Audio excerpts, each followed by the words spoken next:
और Manchester United following the sacking of Ruben Amorim, जिसको पूरी तरीके से वाइट वॉश किया जा रहा है कि क्यों उसका 3-4-3 का फॉर्मेशन, क्यों उसका स्पोर्टिंग फेलियर, क्यों साल में जितने महीने होते हैं सिर्फ उतनी ही बार प्रीमियर लीग में जीतने के बाद फाइनली मैनचेस्टर यूनाइटेड के ओनर्स की आंखें खुल गईं और उन्होंने यहाँ पर रूबन एमरिम को चलता किया। ये वाइट वॉश की अगर घुट्टी पिलाई जा रही है आपको तो आप उसको पीना मत, ये रॉन्ग नंबर है, क्योंकि ये वही ओनरशिप थी जिसने अभी तक तो पूरी तरीके से मान के बैठे थे कि रूबन एमरिम का 3-4-3 चल रहा था। अब वो ये कि मामला उससे आगे बढ़ चुका है। हम यहाँ पर सर्च कर रहे हैं मैनचेस्टर यूनाइटेड का अगला नया मैनेजर। इस समय बहुत सारे नाम है, जो चीज़ चेल्सी के साथ हो रही थी उसको 10 गुना 10x कर दो और वही चीज़ मैनचेस्टर यूनाइटेड के सामने हो रही है। आपको हर एक मैनेजर का नाम जुड़ता हुआ दिखेगा। आप किसी भी मैनेजर का नाम दो सिवाय जोसे मूरिन्हो के, आपको हर मैनेजर का एक केस बनता हुआ दिखेगा। एंटोनियो कॉन्टे से लेके इंजागी तक, चाहे बात करें हम यहाँ पर ओले गुनार सोल्शायर से लेके यहाँ पर अब कार्लो एंसेलोटी तक, सबके लिए थोड़ा थोड़ा ब्रीफ सिचुएशन मैं बता देता हूँ फटाफट। जिडान ना है, ठीक है, फ्रेंच नेशनल टीम का मैनेजर बनेगा तो ना ही है। जावी की अगर हम बात करें तो फेब्रिजियो ने सितंबर में भी इस चीज को कहा था कि जावी पूरी तरीके से प्रिपेयर्ड है मैनचेस्टर यूनाइटेड की जॉब लेने के लिए, और आज एक बार फिर से उसने इस चीज को रिट्रेट कर दिया कि मैनचेस्टर यूनाइटेड की जॉब में जावी पूरी तरीके से इंटरेस्टेड है। हाउएवर उसने ये चीज भी मानी कि जावी मैनचेस्टर यूनाइटेड के लिए इंटरेस्टेड है, ये तो पूरी तरीके से नोन है, लेकिन क्या मैनचेस्टर यूनाइटेड भी जावी के लिए इंटरेस्टेड है, ये अभी भी अननोन है। उसने अभी भी कहा है कि ये पूरा का पूरा केस कहीं ना कहीं रेसिप्रोकेट होता हुआ नहीं दिख रहा है, यानी कि मैनचेस्टर यूनाइटेड हंट कर रही है जावी को, हंट कर रही है यहां पर जावी के अपॉइंटमेंट को या फिर उसके अंडर मैनचेस्टर यूनाइटेड की टीम को देखने के लिए, ये भी अभी भी अननोन है। वहीं बात करें ग्लाजनर की तो ये भी किसी से छुपा हुआ नहीं है कि ग्लाजनर को भी मैनचेस्टर यूनाइटेड में पूरी तरीके से दिलचस्पी है, लेकिन अब यहां पर रेसिप्रोकेशन हो रहा है, यहां पर मैनचेस्टर यूनाइटेड भी इक्वली ही इंटरेस्टेड है ग्लासनर में, लेकिन फिर भी यूनाइटेड का अभी स्टैंड यह है कि इतनी कोई जल्दी नहीं है। उन्होंने फ्लेचर को यहां पर रख रखा है एज एन इंटरिम। इसके साथ ही यहां पर आप कह सकते हो कि ओले गुनार सोल्शायर, ओले ओले ओले, वो यहां पर पूरी तरीके से इंटरेस्टेड है as an interim manager, interim caretaker के तौर पे बने रहने के लिए। यहां पर बहुत इंटरेस्टिंग है कि ओले गुनार सोल्शायर परमानेंट मैनेजमेंट के लिए नहीं देख रहा है, आई थिंक वो यहां पर इंटरिम के लिए देख रहा है, वो संभाल सकता है for the love of the club, और क्लब को मेरे को लगता है इस चीज को पूरी तरीके से कंसिडरेशन में लेना अगर फ्लेचर वाला जो एक्सपेरिमेंट है वो काम नहीं करता। इसी के साथ यहां पर अगर हम और 2-3 नामों की बात करें तो ये भी बताया जा रहा है कि समर ट्रांसफर विंडो तक रुकने का सीन ये है कि पोस्ट वर्ल्ड कप हमको बहुत चीजें इधर से उधर होती हुई दिख सकती हैं, स्टार्टिंग फ्रॉम पोचेटिनो जो कि यूएस नेशनल टीम को छोड़ सकता है, टू बात करें यहां पर एंसेलोटी जिसके बहुत हाईली अनलाइकली है कि वो ब्राजील के बाद यहां पर वापस मैनचेस्टर यूनाइटेड जैसी जॉब में आएगा। इसके साथ यहां पर थॉमस टूकल का भी बताया जा रहा है और बात करी जा रही है यहां पर जूलियन नंगासेल्समैन की, तो ये भी एक सब चीजें देखने वाली बात है। लेकिन बात करें अगर सबसे ब्लॉकबस्टर अपडेट की तो आती है कि भाई चेल्सी यहां पर 160 मिलियन स्टर्लिंग पाउंड्स खर्च कर सकती है विनीसियस जूनियर पे in the upcoming summer transfer window. ये थोड़ा सा मेरे को लगता है शॉकिंग है। शॉकिंग मैं इसलिए बताता हूं क्योंकि यहां पर सटीक तरीके से चेल्सी का नाम लिया गया है, यहां पर सटीक तरीके से एक नंबर पुट किया गया है। अब अगेन सटीक तरीके से नाम और नंबर पुट करने से उसकी ऑथेंटिसिटी प्रूफ नहीं हो जाती है, लेकिन यहां पर अगर हम अपने थोड़े से दिमाग के घोड़े दौड़ाएं तो हमको इसमें थोड़ी सी कॉमन सेंस देखने को मिल सकती है।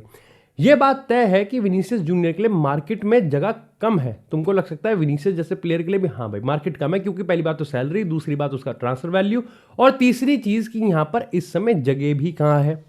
एट द सेम टाइम क्या विनीसियस जूनियर चेल्सी को हाँ करेगा, यह भी अपने आप में बात है, ठीक है। और तीसरी चीज कि क्या रियल मैड्रिड 150 और 140 मिलियन का वैल्यूएशन ढूंढ रही है विनीसियस जूनियर के लिए। Do let me know in the comment section कि तुम्हारे हिसाब से अगर रियल मैड्रिड 2026 में इस चीज को टटोलती भी है तो वो किस रेंज में प्राइस वैल्यूएशन होना चाहिए। मेरे को लगता है कि 160 कहीं ना कहीं वो ईडन हजार्ड वाली कैटेगरी में आता हुआ दिख रहा है मेरे को, विच इज एक्चुअली फेयर, क्योंकि उसे उसका 1 साल का कॉन्ट्रैक्ट बचेगा। खैर विनीसियस जूनियर के रिगार्डिंग मेरे को एक चीज और ये भी बोलने कि हाल ही में काफी ज्यादा क्लिप वायरल जा रही है विनीसियस की, जब वो जाबी अलोंसो को ये बोलता है कि मेरे को कोई पास ही नहीं देता। स्पेसिफिकली वो गोंजालो गार्सिया का नाम लेते हुए ये बोलता है कि मेरे को कोई पास ही नहीं करता, और गोंजालो गार्सिया का बोल कि वो मेरे को एक बार तो कम से कम पास करे, नहीं तो ये लोग मेरे को बूक करते हैं। अब यहां पर मेरे 2 टेक्स हैं। पहला टेक, मेरे को लगता है कि यहां पर रियल मैड्रिड में इस समय हर एक चीज को बहुत ही माइक्रोस्कोपिक एंगल से देखा जा रहा है और टटोला जा रहा है। और बुरी बात यह है कि वो हर एक चीज जो भी माइक्रोस्कोपिक एंगल से निकल रही है वो बुरी ही है, गंदी है, गलीच है। दूसरा टेक मेरा यह है कि इवन इफ अगर हमें मान के चले कि लोग खरोच रहे हैं, लोग यहां पर खरोच के चीजों को निकाल रहे हैं, माइक्रोस्कोपिक एंगल से देख रहे हैं और बात का पतंगड़ बना रहे हैं, तब भी यह बात बुरी ही है। Vinicius junior has to understand कि he is the leader of the team, और यहां पर एक लीडर का काम लीड करना तो होता ही होता है, बल्कि यहां पर अपने सारे टीममेट्स को प्लेटफॉर्म भी देना होता है जहां पर वो उसको शाइन कर सकें। That is starting from Gonzalo Garcia to Arda Guler तक। एंड विनीसियस जूनियर जो कि पर्सनली खुद अपने सबसे वर्स्ट रन ऑफ करियर में चल रहा है, 15 लीग में 15 गेम्स विदाउट स्कोरिंग, या फिर I think all competition included है। आई थिंक सबसे बड़ी चीज जो यहाँ पर मेरे को प्रॉब्लम लग रही है कि एक तो अकाउंटेबिलिटी नहीं आ रही है, सेंस ऑफ रिमोर्स भी नहीं दिख रहा है, सेंस ऑफ गिल्ट तो बहुत दूर की बात है, रिग्रेट भी बहुत दूर की बात है कि विनीसियस जूनियर इस चीज़ को रिग्रेट करता है, इस चीज़ को समझता है कि यहाँ पर जो उसका सीजन है वो बहुत ही घटिया जा रहा है, बहुत ही खराब जा रहा है, और रियल मैड्रिड लिटरली उसको सर पे चढ़ा कर रखती है हमेशा से, इवन इंक्लूडेड फैंस। और सबसे बड़ी बात ये लग रही है कि इन सब के चलते विनीसियस जूनियर फैंस को ही दोषी ठहरा रहा है कि वो उसको बू क्यों कर रहे हैं। And he has to understand कि जितना प्यार विनीसियस जूनियर को दिया गया है, जितना यहां पर विनीसियस जूनियर को रिस्पेक्ट मिलती है सैंटियागो बर्नब्यू में, अगर वो ये दे सकते हैं तो उनके पास ये हक भी है कि अगर विनीसियस जूनियर, क्योंकि 15 गेम में उसका गोल नहीं आ रहा, and he wants to be treated like Kylian Mbappe, he wants to be treated like Vinicius Junior that we know, तो कहीं ना कहीं उसको ये चीज समझनी चाहिए कि उसको नहीं दिख रहा 15 गेम में कोई गोल नहीं आ रहा, लेकिन बाकी पूरी दुनिया को दिख रहा है कि 15 गेम में, और उसके साथ वो बाकी सारी हरकतें तो है कि वो टनल में चले जाते हैं, इंस्टाग्राम पे डीपी बदल लेते हैं। जाबी ने शिवलरी दिखाई है, जाबी ने इसको काफ़ी चार्मिंग तरीके से विनीसियस जूनियर को एक बार फिर से सहलाया है, लेकिन ये कब तक होगा, कैसे होगा, ये अभी देखने वाली बात है। खैर, बात करते हैं यहाँ पर बार्सिलोना की, तो बार्सिलोना ने जाओ कैंसेलो की साइनिंग फाइनली डन कर दी है, और मेरे को लगता है कि यस, इसके कोई बहुत बड़े वो नहीं है, कोई बहुत बड़ी चीज़ नहीं है, बट अगेन देखो सीधी बात है, प्यासे को बूंद बूंद की भी वैल्यू होती है, और हंसी फ्लिक को पता है कि वो किस कॉम्प्लिकेटेड सिचुएशन में है बार्सिलोना में, जहां पर वो जिस पे हाथ रखे उस प्लेयर को नहीं खरीद सकता। उसको पता है कि यहाँ पर एक पॉलिटिकल क्राइसिस भी अभी आने वाला है 2-3 महीने में, जब इलेक्शंस होंगे। उसको पता है कि यहाँ पर उसकी हर एक डिमांड को पॉलिटिकल एजेंडा भी बनाया जा सकता है, इसलिए उसको हर एक एंगल से, and this is the level of diplomacy जो कि नीड होती है। यूनाइटेड की बात करें, रियल मैड्रिड की बात करें, बार्सिलोना की बात करें, जहां पर मैनेजर को ये चीज समझना चाहिए। Imagine Ruben Amorim as a Barcelona manager, Laporta की गंजी फाड़ देता वो, ठीक है। खैर, बात करते हैं यहाँ पर लिवरपूल की, तो लिवरपूल के रिगार्डिंग भी थोड़ी मर्मरिंग हो रही है कि इस हफ्ते के एंड तक वो आर्ने स्लॉट को भी यहाँ पर सैक करते हुए दिख सकते हैं। 9 गेम्स अनबीटन रन है, लेकिन इन 9 गेम्स अनबीटन रन के बाद भी अगर ये खबरें निकल के आ रही हैं तो आप समझ सकते हो कि एनफील्ड में इस समय मूड कैसा है। Be it Xabi Alonso, be it Ruben Amorim, और बी इट आर्ने स्लॉट, मेरा यहां पर हमेशा से एक ही एंगल रहा है, if it's not problem solving decision, तो फिर उस डिसीजन को लेने का कोई तात्पर्य, कोई रैशनैलिटी नहीं है। अगर आप आर्ने स्लॉट को सैक कर रहे हो जस्ट फॉर द सेक कि आपको आर्ने स्लॉट की शक्ल पसंद नहीं है, तो उसका कोई पर्पस बनता नहीं है, क्योंकि लिवरपूल फिलहाल इस पॉइंट ऑफ टाइम पे अच्छी ही सिचुएशन में है। जब सीजन उन्होंने स्टार्ट किया था, दे स्टिल मिसिंग साला, अगेन साला की खुद की अच्छी परफॉर्मेंस नहीं थी, लेकिन साला के आने से होता है अगर वो ड्रामे ना करे,